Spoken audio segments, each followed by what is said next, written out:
করে।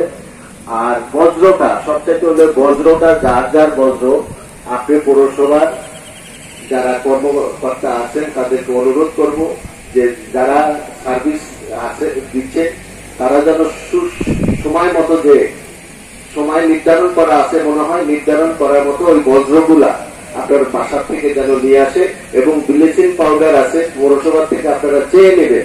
এটা কিন্তু ধার্য করা আছে, বাজেট দেওয়া আছে পৌরসভায়। আপনারা ব্লিচিং পাউডার আপনার অফিস থেকে যে নিয়ে এসে সাথে সাথে রক্তটা যেন জমাট না হয়, ওখানে বন্ধ হয়ে যায়, তারপর ওষুধ আসে। এখন ডেঙ্গু আসতেছে, আপনারা দেখেন আবার সেই ভাইরাস শুরু হয়ে গেছে।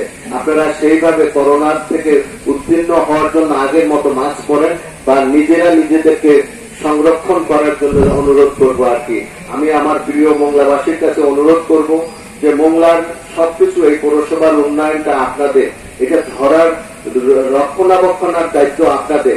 একটা লোক করে দিতে পারে কিন্তু সেটা রাখার দায়িত্ব কিন্তু জনগণের এবং মোংলাবাসীর। আপনার এই কথাটা মনে রাখবেন। আর উন্নয়নটা কিন্তু সবাই সব সময় হয় না, এক এক সময় উন্নয়ন হয়। সেই উন্নয়নটা যখন হয় তখন সবাই এই সহযোগিতা করতে হবে। পৌরসভা মানে কি সবাইকে নিয়ে পৌরসভা, আপনাদের জবাবদিহিতা রাখতে হবে। একটা ভুল করলে সেটাকে যদি প্রতিবাদ করেন তখন আরেকটা অন্যায় করবে না, আর অন্যায়কে যদি প্রতিবাদ না করেন আরেকটা বড় ধরনের অন্যায় হয়। এইটা আপনাদের কাছে এই ঈদের জামাতে আমি অনুরোধ রাখবো। বিসমিল্লাহির রহমানির রহিম। ঈদ মোবারক। ঈদুল আজহার সম্মানিত ইমাম সাহেব মাওলানা সৈয়দুর রহমান সাহেব, উপস্থিত আছেন সরকারি কর্মকর্তা, আমাদের প্রেসিডেন্ট ভারপ্রাপ্ত ইউনো সাহেব, আমাদের ডেপুটি অ্যাটর্নি জেনারেল, আমাদের এলাকার সন্তান এবং এএসপি সাহেব সহ আমাদের রাজনৈতিক নেতৃবৃন্দ, বিভিন্ন এলাকা থেকে আসা আমাদের মুসল্লি এবং মোংলাবাসী, আসসালামু আলাইকুম। আমি সর্বপ্রথম আল্লাহ পাকের কাছে অনেক অনেক অসীম দয়ালু যে আমরা আবারও একত্রে এই ঈদের ময়দানে উপস্থিত হতে পেরেছি, এই জন্য আল্লাহর কাছে শুকরিয়া আদায় করছি। কোরবানি এমন একটা জিনিস, প্রিয় ব্যক্তিকে কোরবানি দেওয়া। যখন ইসমাইল আলাইহিস সালামকে কোরবানি দিচ্ছিল তখন তার ফাদার মাদার তার পুত্ররা তো কাবাকে তখন মান্যত করতো, কাবাকে মান্যত করতো যে আমার যত ধন সম্পত্তি আছে আল্লাহ তুমি তাকে যেন ওইভাবে কোরবানি না করাও, তাহলে আমার প্রিয় সন্তানকে কোরবানি করতে হবে। তখন ওই কাবাকে মান্যত করতো সবাই, তখন ওই কাবার লোকজন। আল্লাহ পাক সেই প্রিয় ব্যক্তি দেখেন আমাদের পশু, একটা আমাদের পশুর হাটে অনেক পশু দেখছেন যখন বিদায় নিচ্ছে পশুর চোখে পানি পড়তেছে, তার মালিকের কাছ থেকে বিদায় দিচ্ছে, তার প্রমাণ আল্লাহ দেখাচ্ছে না। আমরা হয়তো সন্তানকে দিচ্ছি না কিন্তু পশুকে লালন পালন করে যখন বিক্রি করে মালিকের কাছ থেকে বিদায় নেয়, পশু কিভাবে চোখের পানি ফেলায় বিদায় নিতে দেখছেন প্রত্যেকটা পশুর হাটে।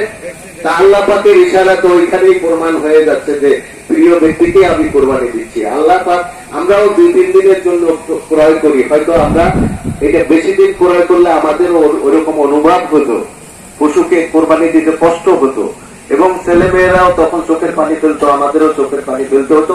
আমরা 2-3 দিনের জন্য হয়তো পশুকে লালন পালন করতে বিলম্ব হচ্ছে, কষ্ট হবে, এই জন্যই আমরা তাড়াতাড়ি আইলে যাতে আমরা জব করি।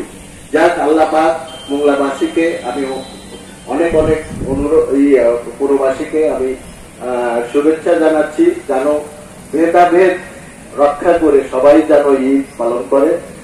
আর বজ্রটা সবচেয়ে হলে বজ্রটা যার যার বজ্র আপনি পৌরসভার যারা কর্মকর্তা আছেন তাদেরকে অনুরোধ করব যে যারা সার্ভিস আছে দিচ্ছে তারা যেন সময় মতো যে সময় নির্ধারণ করা আছে মনে হয় নির্ধারণ করার মতো ওই বজ্রগুলা আপনার বাসার থেকে যেন নিয়ে আসে এবং ব্লিচিং পাউডার আছে পৌরসভা থেকে আপনারা চেয়ে নেবেন।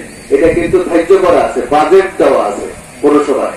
আপনারা ব্লিচিং পাউডার আপনার অফিস থেকে যে নিয়ে এসে সাথে সাথে রক্তটা যেন জমাট না হয়, ওখানে বন্ধ হয়ে যায়, তারপর ওষুধ আসে। এখন ডেঙ্গু আসতেছে, আপনারা দেখেন আবার সেই ভাইরাস শুরু হয়ে গেছে। আপনারা সেইভাবে করোনার থেকে উত্তীর্ণ হওয়ার জন্য আগের মতো মাস্ক পরেন বা নিজেরা নিজেদেরকে সংরক্ষণ করার জন্য অনুরোধ করব আর কি। আমি আমার প্রিয় মোংলাবাসীর কাছে অনুরোধ করব যে মোংলার সবকিছু এই পৌরসভার উন্নয়নটা আপনাদের, এটা ধরার রক্ষণাবেক্ষণার দায়িত্ব আপনাদের।